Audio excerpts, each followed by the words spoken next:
पांडव हस्तिनापुर के राजा पांडु और उनकी दो पत्नियों कुंती व माद्री के 5 शक्तिशाली और कुशल पुत्र थे।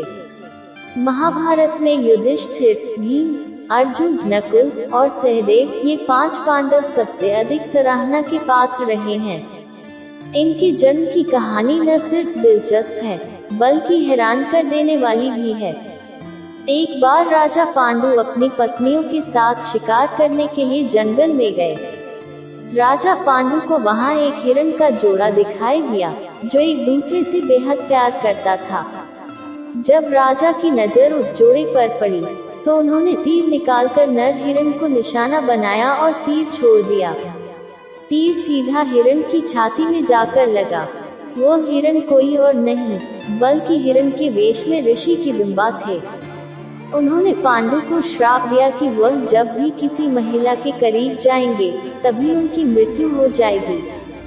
पांडु ने ऋषि किदुम्बा से क्षमा मांग ली, लेकिन तब तक वो मर चुके थे। श्राप के कारण पांडु ने राज्य त्याग दिया और अपन पत्नियों से निवेदन किया कि वो वापस राज्य लौट जाएं, लेकिन उन्होंने मना कर दिया। कुंती और माद्री जंगल में राजा पांडु के साथ ही रहने लगी। उस समय उनकी कोई संतान नहीं थी।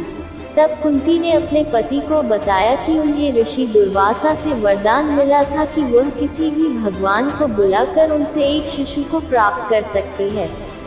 दुर्वासा द्वारा कुंती को दिए गए मंत्रों के उपयोग के माध्यम से उसने यम यानी धर्म के देवता का आह्वान किया, जिससे उन्होंने युधिष्ठिर को जन्म दिया। उसने फिर पवन देव से भीम, इंद्र देव से अर्जुन के रूप में एक और पुत्र प्राप्त किया। इस प्रकार उसके 3 पुत्र हो गए, लेकिन माद्री के एक भी पुत्र नहीं था।